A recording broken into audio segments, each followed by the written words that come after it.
니로 가격에 진짜 놀랐습니다. 오늘 기아가 니로 페이스리프트 모델을 정식 출시하고 계약을 시작했는데요.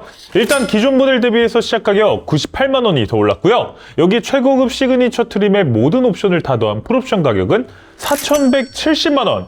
니로가 4천만 원을 넘었습니다. 이럴 수가 있습니까? 다른 차도 아니고 사회초년생들을 위한 니로인데, 게다가 지금 더 놀라운 건 한급 위라고 할 수 있는 셀토스 하이브리드랑 가격 차이가 겨우 13만 원밖에 나지 않는데, 그 가격 차이를 상쇄할 만큼 지금 니로에는 진짜 최소한으로 꼭 들어가줘야 되는 옵션들이 많이 빠졌다는 겁니다.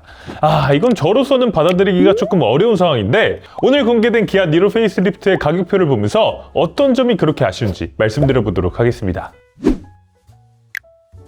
일단 가격표를 말씀드리기에 앞서서 니로 페이스리프트 디자인이 어떻게 바뀌었는지 간단하게만 말씀드리고 넘어가도록 하겠습니다. 일단 주간주행 등 디자인이 크게 바뀌었습니다. 기존에는 이렇게 심장박동에서 영감을 받은 마치 심전도 그래프처럼 꺾이는 주간주행 등이 장착되어 있었죠.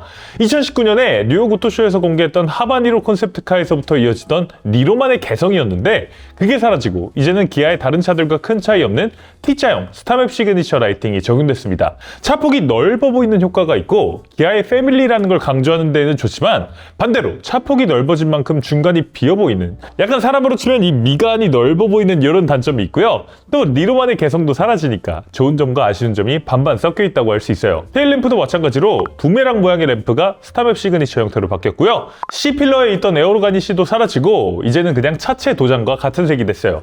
실내는 CCNC 인포테인먼트 시스템이 들어오면서 전체적인 디스플레이와 대시보드 형태 자체가 조금 더 수평지향적으로 편안하고 안정감을 주는 형태로 바뀌었습니다. 이외에 디테일하게 바뀐 부분들도 분명히 있는데, 그 자세한 리뷰는 이 영상에서 확인해 주시면 감사하겠고요. 지금부터는 니로 페이스리프트 가격을 본격적으로 살펴보도록 하겠습니다. 니로 하이브리드 시작 트림, 가장 깡통 트림이라고 할 수 있는 트렌디부터 살펴보도록 하겠습니다. 시작 가격은 친환경차 세제 혜택 후 개소세 3.5% 기준으로 2,885만 원, 페이스리프트 이전 모델이 2,787만 원 시작이었으니까 가격이 98만 원 오른 거예요. 그러면 어떤 부분들이 좋아졌는지도 좀 살펴보도록 하겠습니다. 일단 첨단 운전자 보조 시스템 ADAS 부문, 전방 충돌 방지 보조에서 교차로 대항차, 정면 대항차 기능이 추가됐습니다. 교차로에서 좌회전 우회전 할 때 반대편에서 직진해 오는 차를 감지해서 제동을 걸어주는 기능, 그리고 중앙선을 넘어서 내 쪽으로 돌진해 오는 역주행 차량을 감지해서 제동을 해주는 기능이 추가된 거고요. 여기에 드디어 정차 후 재출발까지 지원하는 스마트 크루즈 컨트롤 기능도 추가됩니다. 기존에는 94만 원짜리 드라이브 와이즈 옵션을 추가해야 차가 정차 구간에서 가다서다를 할 수 있었는데, 이제는 이게 기본화된 거예요. 사실은 기존 모델에서 옵션 가격이 94만 원이었으니까 요거 하나 추가된 것만으로도 니로 페이스리프트 시작 가격이 98만 원 이상 된 게 어느 정도 납득되기는 합니다만, 사실 지금 자동차 업계가 자율주행 시대로 전환을 준비하고 있는데 이런 기본적인 스마트 크루즈 컨트롤 기능이 추가됐다고 좋아할 일은 아니죠. 기존에 없던 게 이상한 거였고, 이제는 아무리 가장 저렴한 엔트리 모델이라고 해도 이런 기능들은 기본화하는 게 맞다는 생각이 듭니다. 아무튼 기존 드라이브 와이즈가 기본화되면서 차로 유지 보조 2, 그리고 스티어링 휠 그립 감지도 들어왔습니다. 기존의 토크 제어 방식에서 조향각 제어 방식으로 바뀌었다는 거죠. 이전에는 차가 핸들에 힘을 가해서 차의 방향을 유도하는 방식이다 보니까 차가 코너를 돌아 나갈 때 조금 뚝뚝 끊기면서 가는 느낌이 있었는데, 이제는 차가 알아서 목표 각도를 딱 정해놓고 핸들을 그 각도로 돌리는 방식이에요. 훨씬 정밀하고 자연스러운 움직임이 나오죠. 이런 부분들은 기존 드라이브 와이즈 대비해서도 더 좋아진 부분이라고 할 수 있는데, 그런데 문제는 트렌디 트림에서는 내비게이션 기능이 빠진다는 겁니다. 내비게이션이 옵션이라서 고속도로 주행 보조 기능이나 내비게이션 기반 스마트 크루즈 컨트롤 기능이 작동되지 않습니다. 예를 들어서 제한속도 100km 도로인 줄 알고 쭉 달리다가 갑자기 80km 카메라가 깜짝 등장했을 때 내비게이션이 들어있는 차면 차가 알아서 카메라 앞에서 속도를 딱 줄여줬다가 다시 시속 100km 맞춰서 출발하고, 또 곡선 구간이 나타났을 때에는 알아서 속도를 줄여주기도 하는데, 트렌디 트림의 니로는 이게 안 된다는 거죠. 그냥 속도 맞춰주고 앞차랑 차간거리 조절해주고 차선 주강 유지해주는 가장 기본의 스마트 크루즈 컨트롤이 적용된 겁니다. 자, 다음은 안전 부분에서 10 에어백 시스템이 들어왔습니다. 기존 니로는 8 에어백 시스템이었어요. 2열 사이드 에어백이 없었는데 이번에 추가됐습니다. 2열 탑승자까지 고려한 설계가 적용됐고요. 주차거리 경고도 기존에 후방만 해주던 게 이제는 전방까지 해줘서 주차에 어려움 겪으시는 분들도 조금 더 수월하게 주차할 수 있도록 만들어주고 있어요. 스마트 크루즈 컨트롤이 기본화되면서 전방에 레이더나 초음파 센서 같은 것들이 들어오다 보니까 전방 주차거리 경고 기능도 추가가 된 걸로 보이고요. 다음은 외관 디자인 부분입니다. LED 헤드램프가 기본 적용됐어요. 기존에는 할로겐이 기본이었죠. 물론 LED 빛을 모아서 앞으로 쫙 쏴주는 프로젝션 LED는 아니고 반사형 MFR 타입의 LED 램프입니다만, 그럼에도 일단 미관상에서 또 전력 소모나 내구성 측면에서도 모두 LED 램프가 적용된 게 훨씬 더 좋죠. 이것도 이제 2026년에 나온 차라면 기본 중에 기본이라고 할 수 있을 것 같아요. 자, 그리고 프론트 도어 손잡이 조명도 적용되고요. 다음은 내장 부분입니다. 내장에서는 인조가죽 스티어링 휠이 적용됩니다. 기존에는 기본 우레탄 핸들이었죠. 지금 보니까 페이스리프트 이전 니로 트렌디 트림은 자가용보다는 영업용에 조금 더 가까운 차가 아닌가 싶네요. 아무튼 이제 페이스리프트에서는 인조가죽 핸들이 기본 적용되면서 소비자한테도 좋고, 만드는 기아 입장에서도 별도로 우레탄 핸들을 안 만들어도 되니까 좋고, 누이 좋고 매부 좋은 결과가 나오게 된 것 같습니다. 편의 부분에서는 버튼 시동 스마트 키 시스템이 기본 적용됐습니다. 이전에는 키로 돌려서 시동을 걸어야 되는 방식이었죠. 니로 기본 트림은 영업용, 렌트카, 카쉐어링 이런 걸로도 수요가 많은 모델인데, 이거 스마트 키가 아닌 게 더 관리가 힘들죠. 특히 원격으로 차를 제어하는 카쉐어링에서 이런 물리키가 있는 차는 관리하기 굉장히 힘들었는데, 이제는 그런 영업용 차로서 운영될 때도 관리하기 조금 더 편하게끔 스마트 키가 기본 적용됐습니다. 그러면서 내가 멀어지면 자동으로 차가 잠기는 워크어웨이 락도 따라서 같이 적용됐어요. 애프터블로우 기능도 들어왔습니다. 차 에어컨을 작동시키면 차가운 바람을 만들어내는 내부 부품, 이 에바포레이터에도 물기가 잔뜩 맺히게 되는데, 이 상태로 시동을 그냥 꺼버리면 습한 에어컨 내부에 곰팡이랑 세균이 번식하게 될 거잖아요. 그래서 그 에어컨에 쉰내, 안 좋은 냄새가 나게 되는 거죠. 이걸 방지하기 위해서 시동을 끄고 30분 정도 지나면 차가 스스로 팬을 돌려서 이 안에 남아있는 습기를 바짝 건조시키는 기능인데, 기존 니로에는 아예 상위 트림으로 가도 선택할 수 없던 기능입니다. 이번 페이스리프트에 추가가 됐고요. 마지막으로 인포테인먼트 부분 12.3인치 디스플레이 오디오가 새로 들어왔습니다. 그러니까 이 12.3인치 디스플레이 자체는 그대로 들어오는데, 여기에 앞서 말씀드린 것처럼 내비게이션이 빠지고 내비게이션 기반 기능들이 작동하지 않아요. 그래도 기존의 8인치 오디오 들어오는 것보다는 훨씬 낫네요. 자, 이렇게 해서 니로 페이스리프트 트렌디 트림이 구성됐고요. 시작 가격은 2,885만원. 일단 외관 디자인 바뀌었고, 꼭 필요했던 옵션들 다 추가됐고, 특히 전에 94만원이던 드라이브 와이즈가 기본 적용되면서 기존 대비 가격 인상을 98만원 수준으로 한 거, 이 자체는 일단 알겠습니다. 납득은 돼요. 그런데 문제는 지금 니로 하이브리드 가격이 오르면서 살짝 위급이라고 할 수 있는 셀토스 하이브리드랑 가격이 겹치게 됐다는 겁니다.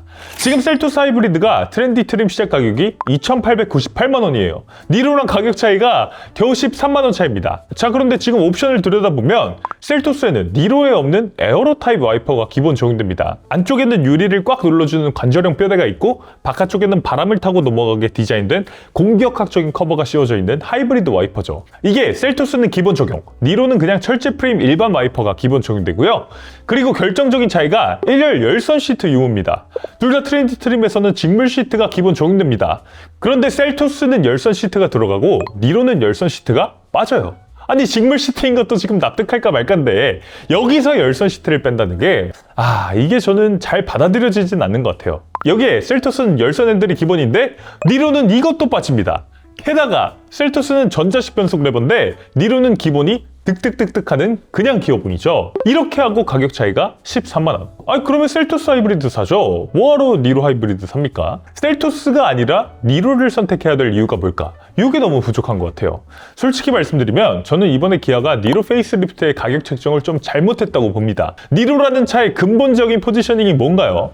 이 차는 사회초년생이나 첫차 구매자들이 큰 부담 없이 접근할 수 있는 가성비 엔트리카의 역할이잖아요. 니로가 맡은 역할이라는 게 있는데 이번에도 이 역할을 해줬어야 맞지 않나 싶어요. 특히 반급 정도 위인 셀토스 하이브리드랑 비교했을 때 누가 봐도 니로가 압도적으로 저렴한 맛이 있어야 소비자들이 니로를 선택할 명분이 생기잖아요. 그런데 겨우 가격 차이 13만원, 심지어 필수나 다름없는 겨울철 열선 시트, 열선 핸들은 다 빼버리고 일반 와이퍼를 끼워주면서 13만원 차이인 거. 이건 기아가 소비자들한테 이래도 니로 살래? 그냥 셀토스 하이브리드 사! 라고 대놓고 등 떠미는 거랑 다를 바가 없습니다. 기아 입장에서는 페이스리프트 했으니까 사양도 올라갔으니까 가격 올리는 게 당연하다고 생각했겠죠. 그 논리 자체는 이해합니다. 그런데 그 기계적인 관행이 결국 이렇게 셀토스랑 다름없는 가격표를 만들어낸 거죠. 신차를 낼 때마다 무조건 시작 가격을 끌어올리는 이 생각 자체를 이제는 혁신해야 될 때입니다. 그렇지 않으면 한때 국민 하이브리드 4회춘연생 차로 불렸던 니로는 앞으로 길에서 정말 보기 힘든 차가 될지도 모르겠어요. 자, 그러면 중간 트림, 프레스티지도 살펴보도록 하겠습니다. 시작 가격은 3,195만원, 트렌디 대비해서 310만원 가격이 인상됐어요. 내비게이션이 들어오면서 내비게이션 기반 스마트 크루즈 컨트롤, 고속도로 주행 보조 1이 들어왔고요. 인테리어도 컬러를 블루 그레이, 딥 네이비 앤 브라운 인테리어, 차콜 이 셋 중에 하나 선택 가능합니다. 시트도 여기서부터 인조가죽 시트가 들어가서 1열 열선 통풍 시트가 적용이 돼요. 스마트폰 무선 충전, 열선 핸들, 2열 에어벤트도 여기서부터 들어옵니다. 사실상 니로를 자가용으로 타려면 여기 프레스티지 트림부터 라고 봐야 될 것 같습니다. 자, 다음은 끝판왕 시그니처 트림입니다. 시작 가격은 3,464만원, 프레스티지 대비 269만원 가격이 인상됐어요. 측방 주차거리 경고나 후방 주차 충돌 방지 보조 기능 여기서부터 들어오고요. 셀토스에서는 기본이었던 에어로 타입 와이퍼도 니로에서는 끝판왕 시그니처까지 와야 적용됩니다. 다만 니로는 여기서 1열, 2열 모두 이중접합 차음 글라스가 들어오는데 이건 셀토스보다 나은 부분이네요. 셀토스는 시그니처에서도 45만원짜리 컴포트 옵션을 넣어야 1열만 이중접합 차음 글라스가 적용됩니다. 자, 그리고 시그니처에서 똑같이 3가지 인테리어 선택 가능한데 시트에 무늬가 더해지는 차이점이 있고요. 12.3인치 디지털 계기판이 들어오는데 그래픽 조금 더 좋아지는 걸 제외하면 여기서 다른 회사들의 디지털 계기판들처럼 내비게이션을 계기판에 띄워 놓는다든지 전방뷰를 보여준다든지 이런 것들이 전혀 되지 않기 때문에 이건 저는 사실 큰 의미는 없는 것 같아요. 이걸 빼고 더 싸게 살 수 있으면 그게 더 좋을 것 같습니다. 전자식 변속 다이얼도 여기 시그니처에서부터 들어옵니다. 센터 콘솔 중앙에서 좌우로 움직이는 방식인데 이걸 굳이 최고급 트림에만 넣어줄 필요 있나 싶어요. 부츠 타입이랑 다이얼 타입 이 두 개로 나눠서 생산하는 게 더 물류비가 많이 들 것 같습니다. 자, 그래도 시그니처에서 제일 좋은 기능 하나 들어오는 게 있는데 360도 서라운드 뷰 그리고 원격 스마트 주차 보조 기능입니다. 주차할 때 조금 더 수월할 수 있겠죠. 자, 이러면 웬만한 옵션이 다 들어갔을 것 같은데 시그니처에서도 무려 10가지의 옵션을 추가로 선택할 수 있습니다. 첫 번째 옵션 스타일입니다. 가격은 97만원. 이걸 선택해야 프로젝션 LED 헤드램프 들어오고요. 앞뒤 깜빡이도 LED로 들어옵니다. 그리고 가니쉬들의 블랙 하이글로시 처리되고요. 스키드 플레이트도 크롬 처리가 돼요. 만약에 이거 선택 안 하면 그냥 무광 검정 플라스틱이 됩니다. 두 번째 옵션 18인치 휠입니다. 가격은 49만원. 이거 선택 안 하면 16인치 휠이 기본인데 16인치 휠도 디자인이 많이 좋아졌습니다. 그래서 굳이 18인치까지 휠 인치업을 할 필요는 없을 것 같아요. 우리가 니로를 뭐 잘 달리려고 타는 것도 아니고 연비 좋고 승차감 좋으려고 타는 건데 18인치면 그 두 가지에서 오히려 손해를 봅니다. 세 번째 옵션 프리미엄입니다. 가격은 124만원. 만약에 니로를 패밀리카로 쓰실 분들 혹은 2열의 사람들 자주 태우셔야 되는 분들이라면 프리미엄은 꼭 넣으셔야 돼요. 여기 2열 열선 시트랑 암레스트가 포함되어 있기 때문입니다. 그런데 만약에 패밀리카보다는 나 혼자 혹은 둘이서 1열에만 타는 일이 많다고 하면 이 옵션은 굳이 필요 없습니다. 그리고 전체적으로 가죽 시트, 가죽 마감이 적용됐는데 저는 뭐 니로에선 굳이 이게 뭐 소재가 부들부들한 나파 가죽 같은 고급 가죽 소재도 아니기 때문에 큰 의미는 없는 것 같고요. 메탈 페달, 플레스트, 도어 스커프도 굳이 필요 없는 것 같아요. 니로는 최대한 가성비로 타는 게 맞다는 생각이 듭니다. 자, 네 번째 옵션 드라이브 와이즈인데 이게 또 1이 있고 2가 있습니다. 둘 중 하나만 선택할 수 있어요. 드라이브 와이즈 1은 42만원, 후측방, 후방 안전 기능들이 들어오고요. 드라이브 와이즈 2는 99만원. 드라이브 와이즈 1 기능에 더해서 전방 안전 기능이 더해지고 고속도로 주행 보조 2가 들어와서 방향제 시등 넣으면 자동으로 차선 변경해주는 기능까지 지원이 됩니다. 성능은 분명히 더 좋은데 니로에서 선택하기는 조금 망설여지네요. 다섯 번째 옵션 HUD입니다. 윈드실드 타입 HUD, 그러니까 HUD를 유리에 바로 쏴주는 방식이라서 좋기는 하죠. 지금 ADAS를 켰는지 아닌지 이런 것도 다 내 눈앞에서 볼 수 있으니까요. 가격은 59만원. 그래도 HUD는 선택할 만한 가격인 것 같습니다. 여섯 번째 옵션 빌트인 캠 2 플러스입니다. 45만원. 어차피 블랙박스 달 거면 빌트인 캠 2 플러스 다는 게 화질도 더 좋고 영상 빼기도 더 쉽습니다. 이건 필수 옵션인 것 같고요. 일곱 번째 옵션 컴포트입니다. 가격은 55만원. 메모리 시트가 들어가고 후진 연동 사이드 미러 들어갑니다. 릴렉션 컴포트 시트랑 워크인 디바이스도 들어갔는데 이게 들어가면 더 편해지긴 하는데 뭐 저는 니로는 가성비니까 이런 불편함은 조금 감수하고 탈 것 같긴 해요. 자, 여덟 번째 옵션 스마트 커넥트입니다. 가격 85만원. 핸드폰을 주머니에 넣고만 있어도 문 잠금이 해제되는 디지털 키2 베가트 C타입 USB 단자.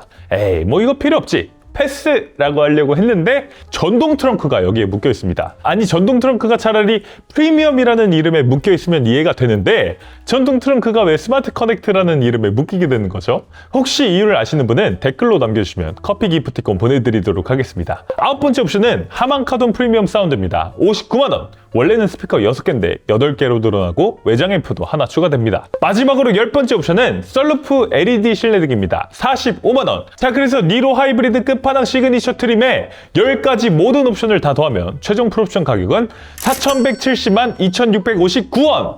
니로가 4천만원을 넘었습니다. 아, 이건 선 넘었죠. 40만원만 보태면 두 급 위의 중형 하이브리드 SUV 소렌토 하이브리드의 중간 노블레스 트림을 살 수 있는 금액입니다. 니로는 절대 이렇게 구매하시면 안 된다는 거 이제 아시겠죠? 그러면 저희 차플레이가 니로 하이브리드는 대체 어떻게 사야 되는지 옵션 구성을 추천해 드리도록 하겠습니다.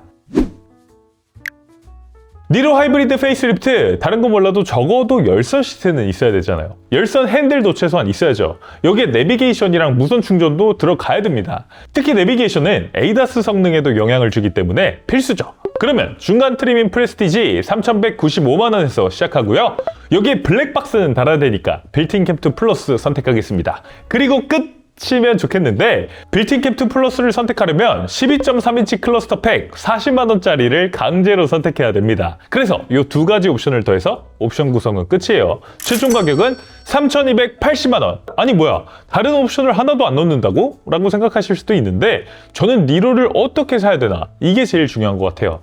솔직히 이 가격도 결코 저렴한 건 아니에요. 하지만 딱 여기까지가 니로 하이브리드라는 차가 가진 가성비라는 장점을 온전히 누릴 수 있는 마지노선이라고 봅니다. 여기서 욕심을 내서 옵션을 더 넣고 시그니처 트림으로 넘어가서 3천만원 중후반대, 심지어 4천만원을 넘본다? 그 돈이면 당장 눈을 돌릴 것이 너무 많아집니다. 조금만 보태면 공간 활용성 압도적인 한 급이 스포티지 하이브리드에 충분히 옵션을 더해서 살 수 있고요. 아예 전기차로 넘어가서 전기차 보조금을 받으면 3,900만원대인 테슬라 모델 3 RWD나 심지어는 니로랑 옵션 구성이 비슷한 BYD-C RWD 플러스도 사정권에 들어옵니다.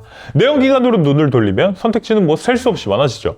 니로는 태생부터가 연비 좋고 실용적이고 첫 차로 타기에 유지비 부담 없는 가성비 좋은 소형 하이브리드 SUV여야 됩니다. 차가 아무리 좋아져도 이 본질을 벗어나는 순간 굳이 니로를 선택할 이유가 사라지는 거라고 생각해요. 그래서 니로 구매 고려하시는 분들 계시다면 딱 저희 차플레이가 추천해드린 가성비 조합으로 출고하셔서 니로의 진짜 매력인 미친 연비, 미친 경제성을 즐기시기를 바라겠습니다. 니로 페이스리프트에 대한 여러분들의 생각은 댓글로 자유롭게 남겨주시고요. 구독, 좋아요, 알림 설정까지 꼭 좀 부탁드리면서 오늘 차플레이는 여기서 인사드리겠습니다. 이영빈이었습니다. 감사합니다.